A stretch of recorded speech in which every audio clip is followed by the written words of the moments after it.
Hey everyone, it is Gills. The Power Talk is K-State falls to Kansas 84-74 inside of Allen Fieldhouse. This is now 19 games in a row for the program in this building in which it has not been able to pick up a win. Real quick here, be sure to hit the subscribe button, leave a like, leave a comment, all that good stuff. Helps feed the algorithm and help us reach more K-Staters. But on with the talk, man. Like I said, it's 19 games in a row. That's not the only streak for this program, right? Jerome Tang has now lost 5 in a row. That's the longest of his tenure in Manhattan. And this also marks 14 games in a row away from home in true road games that K-State has lost. So some streaks continue to go from bad to worse here in Lawrence on this fine Saturday. And, K-State showed some fight. K-State got this game to within 6 points at times in the second half and maybe gave KU a little bit of a run for its money. And there's some positives to take away. But I've done that a couple too many times here on these Power Talks. I did it in Fort Worth, Texas Tech, in Bramlage. Bottom line, you got to win games. And, fans truly care about wins and losses. K-State is making progress, but when you can't come out on top, it's going to be hard to keep folks happy. And the one positive that I think you have to get into is David Castillo. And he was plus 15 in the plus minus. That's awesome for a true freshman in an environment like this to give his team good minutes is not only good for his confidence, it's not only good for this team, but it's good for the program moving forward, assuming that you can keep David Castillo around. And just to reiterate that, K-State outscored Kansas by 15 points when Castillo was on the floor, right? That shows you, some people don't love to look into it too much, but this is back-to-back games where Castillo has led this team in plus minus. It's undeniable that he's making strides forward. He had a couple of three-pointers in this game, kind of got the monkey off of his back. And so moving forward, Castillo is going to be a vital piece to this team and the rest of Big 12 play, and hopefully he's an important piece to this program for the next number of years. It's encouraging to see Castillo play, but it's frustrating to see Moby get 0 minutes, right? Buddy Rich, I don't think anybody at this point now should be surprised that he didn't play. But Onyenso didn't play in the previous game against Texas Tech. Now he's on the court against Kansas.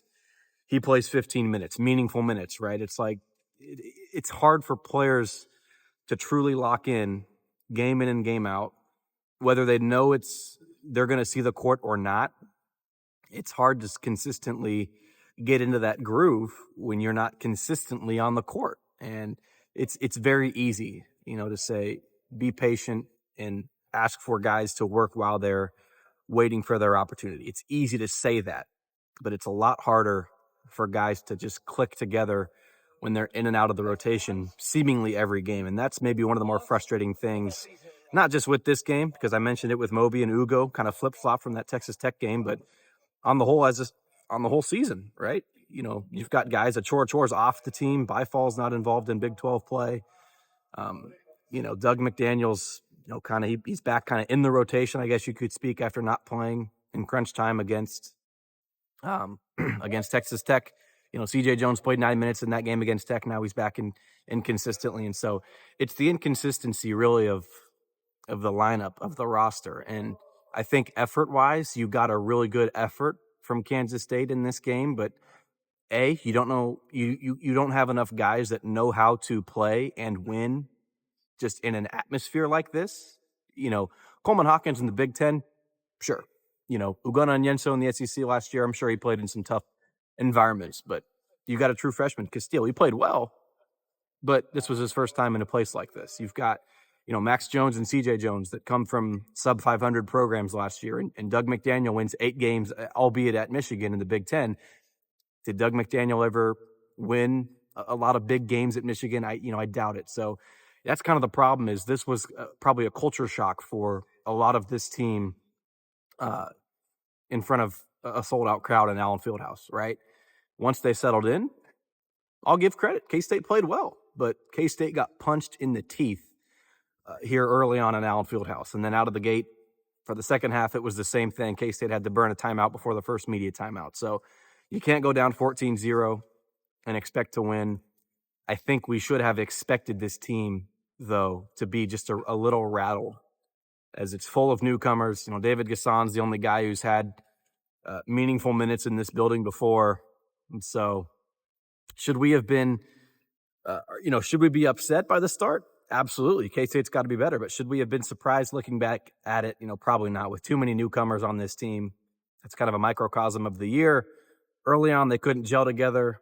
Kind of midway through, you've got buy-in issues. And now here we are today. You've got a bunch of guys that just haven't played in an atmosphere like this before. K-State's making strides in the right direction. I don't think anybody can deny that. But when you're losing games, it's now 5 in a row. Like I said, when you can't come out on top, fans aren't going to be happy.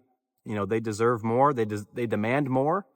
And I'll wrap up with this. Henry Walker, I had him on the Friday shoot around with Quint Stewart this week, and he mentions the fans' frustration is rooting because they've seen it before. They've seen Kansas State basketball, like when Henry and Quint played. They've seen Kansas State basketball as a top tier, program in the Big 12, and fans want it to get back to that state.